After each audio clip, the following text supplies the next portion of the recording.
Alright guys, so welcome back to another video. Not a video that we'll typically post, but just wanted to give you guys an update on what's been going on with the Elantra. Things have been going honestly really good. The car has 42,000 miles on it, almost about 43,000 miles. Tune's been running good. Emily's been running a stage 2 tune for the last, I want to say, maybe about 15,000 miles, and things were really good. We had to replace the high pressure fill pump because that ended up going out on us, which was something that we were expecting due to us running the stage 2 tune and it just being a common issue with, you know, the N platform. So when that ended up going out, we replaced it. Car ended up running beautifully after. So here we are now, stuck on the side of the road, and we have a misfire on cylinder 1. We're driving on the freeway. You know, honestly, I was giving it a, you know, I was on the car, and car just started acting up. So we ended up pulling over, and there was a lot of whitish, grayish smoke coming out of the exhaust, and the car just was like, it sounded very choppy. You can tell it was kind of like a misfire. So when I had pulled over, went to the rear of the car, there was a lot of the smoke coming out of the rear of the exhaust was very fuely, like it just was very rich in fuel. So I'm thinking that the injector's stuck open. I'm hoping that, you know, that we didn't blow a head gasket, or, you know, turbo's blown and, you know, it was overcompensating and causing the injector to get stuck open. It's really hard to say, all speculation, but I do know that we are throwing a code for cylinder 1. So we're about to get it towed over to Concept 3 because, you know, I trust Will with absolutely everything, and honestly, I really don't want to mess with this. He's a genius when it comes to this, and I'd rather just drop it off and let him figure it out for us. And I'm really thankful to have people like him in our life. And if anybody ever needs anybody, you know, make sure you hit up Will at Concept 3. The guy's amazing. Will treat your car like it is his, and, you know, and just absolutely love the man. So we're here.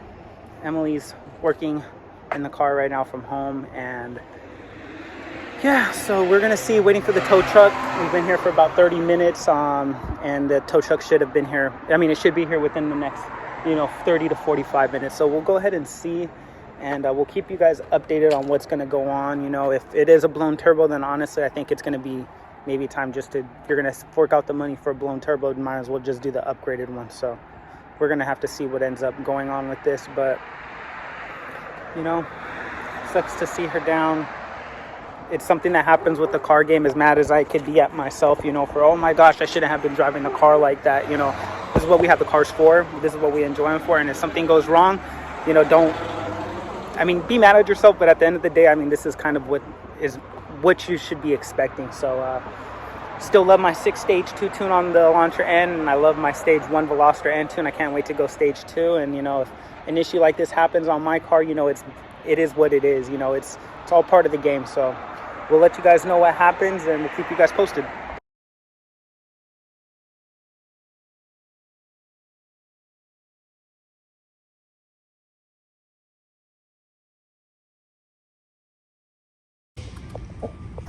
Alright guys, so the Elantra N is at Will's now at Concept 3, and when we got there, he pretty much already started diagnosing things, and it looks like he already ran a compression test to make sure things look alright inside the engine, and everything looked good. But one thing that we noticed is that when he was doing that out of cylinder 1, there was literally fuel just pouring out when he was doing that. So he came to the conclusion that it's probably a stuck injector. So thankfully, Cerritos Hyundai, which is local to Will out here in Santa Fe Springs at Concept 3, had an injector that we were able to pick up. So, you know, a lot of people would choose to go and do warranty work on this kind of stuff, but unfortunately, the situation that we're in, I'm not trying to put the whole car back to stock just to go and get one injector replaced. Like, I'd rather just replace it with $100 and pay Will to get it taken care of, since, you know, we weren't really sure what the issue was, and I was honestly thinking it was the worst.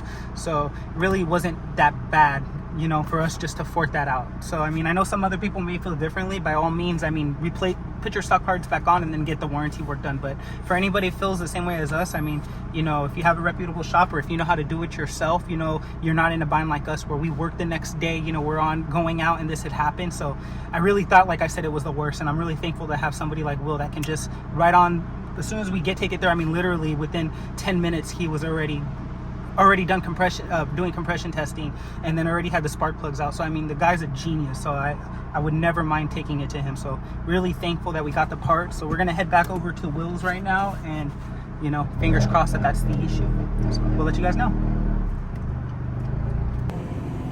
See, I feel like this is a normal feeling that I would feel in your car when we have it in Eco.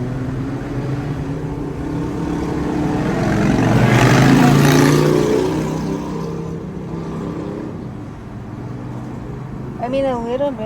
I feel like it's a normal feeling. But it feels like more. It feels more. It doesn't feel the same. I feel like it's the same right now. Like I always used to tell you like why do your RPMs jump? Remember See, but like that, I've never felt that jumping feeling. No, I think it's because we don't. I mean, I don't really. I've always noticed it when I'm driving this. No, and then look at we're ready. That. Watch.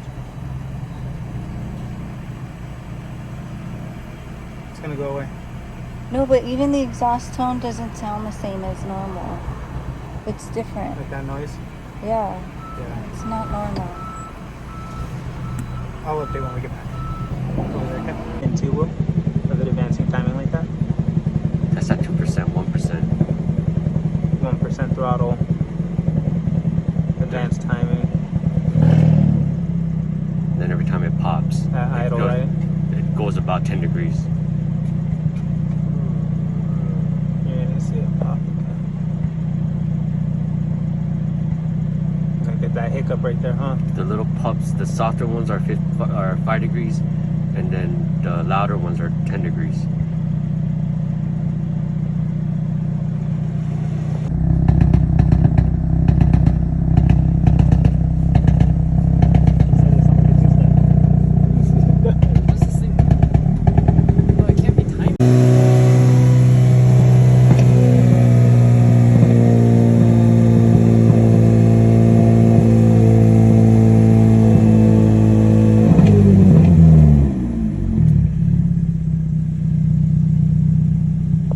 Guys, so here we are. It's about a week later since the clip that you guys just saw before this, where Will was inside the car and he was just holding the car at 1% idle, and the car was advancing timing, maxing out on the EK1 Pro like to 30. So it could have been going beyond that, but that's all that we were able to see. So just to give you guys a little rundown before I get too far ahead of myself, Will did end up replacing that injector that I picked up from the dealership, and after he replaced that injector, the car was still cold start.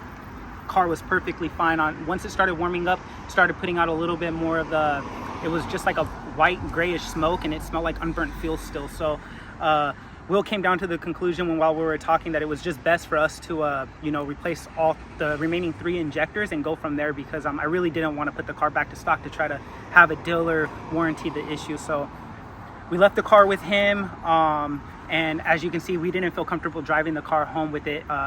It was only doing this issue at idle and low throttle. That was a really weird thing. Like if you were driving the car regularly, it didn't feel like there was any issues, but once you were at idle, you would notice that there would be like a pop every like 10 to 15 seconds. It wasn't a loud pop, it was just like it was a different tone in the exhaust, and that was a misfire that wasn't even showing up on any of the scanners. So we were pretty much trying to chase that issue around, trying to figure out what. So Will ended up ordering us 3 new injectors. We ordered new gaskets for the throttle body and the intake manifold, and we ended up swapping out the coil packs on that night to see if it fixed anything, and it didn't. So Will ends up calling us on Saturday to let us know that the car was ready for pickup and that everything seemed to be going good, but there was quite a few things that he had to do in order to get the car running right. So it was one of those things that it was hard to say like the injectors fixed it, because it really didn't. After Will installed the 4 injectors, there was an issue still with, after a cold start, once it started warming up, it would start doing that intermittent pop at idle,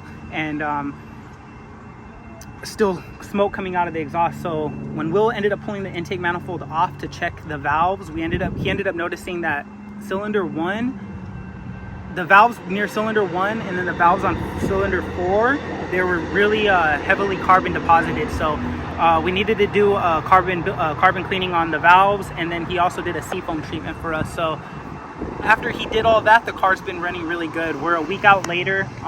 We have only put on, I want to say, maybe about 250 miles on it since then, and the car's been running good. So we're just going to be driving it around, making sure everything feels good, everything that we've been doing so far. Babying it. Yeah, babying it. But I mean, not really. I mean, we still got to make sure that she has, that there's no issues, and another one of our concerns is when Will did a compression test, we ended up seeing that cylinder 1 was a little low, about 20 psi lower than all the rest of the cylinders. So I don't know, since the injector was stuck open, if it did any damage to the rings. I'm really just crossing my fingers. We're gonna just play it by ear as of right now. Car feels great, still has power, but just wanted to give you guys an update. The car is running good. It's just one of those things that it sucks that with this platform that there's so many kind of fueling issues, and everybody kind of has like a little bit of a different issue, but it ends up coming back down to the injector or the fill pump. But for the most part, I mean, there are some issues that obviously if it's a transmission issue that it's not going to make any sense to be a fill issue, but the rough starts that people are having, misfires, you know, we're definitely not we weren't immune to it. We got it. Emily's high pressure fill pump ended up going out a couple of months ago. We replaced that, and yeah, so I don't know if I did a video on replacing her high pressure fill pump or not, but that did ended up going out. That, you know, she's running a stage tune 6 tune, so I mean it's a little aggressive in the sense of pushing how much strain it was putting on the high pressure fill pump. And you know, you're gonna hear different how can I say, different things from different tuners. Lap 3 will swear that you don't need a high pressure fill pump, but you have to run meth with the majority of their stuff to get the powers that they're claiming. So it's just one of those things that it went out on our car, so we ended up fixing it. Car ran great, and then all of a sudden, when I was driving, car ended up misfiring and throwing some codes and giving us a lot of smoke out of the exhaust. So as of right now, I just want to say thank you to Walter, Kegan, Will at Concept 3. You guys were a tremendous help with, you know, just helping me talk over the phone before it got to Will's shop. And then thank you, Will, for allowing me to take the car to you and you just getting us out as quickly as possible. So hopefully now, the car was supposed to go in for a wrap last Friday, but last Friday the car was at Will's, so I mean the car was down. So we're going to be waiting to hear back from J Customs. Once we hear back from them, the car will be going to go get a new color, and Emily's really excited for that. But yeah, guys, I'm extremely happy. You know, the car's looking good other than the wrap. You know, Emily's going to go over that in a video of how, you know, nothing against Tiny Bot at all. We keep this car outside. You know, it's never sees a garage. So when she's at work, it sits outside in the sun, and she works in the high desert. So it's hot out there, and the sun. It's windy. There's a lot of dust. It's in the desert, so it's gross. You know, so like I said, these cars don't ever see any type of shaded area. Very rare, and when it does, it's only when we're parked somewhere for a short amount of time, or when we're home. Which when we're home, it's already getting dark. So other than that, it's been great. You know, so. See what it is. Thank you guys for tuning in. Appreciate everybody's support. You guys are real ones. Sorry that we haven't been pumping out that much content.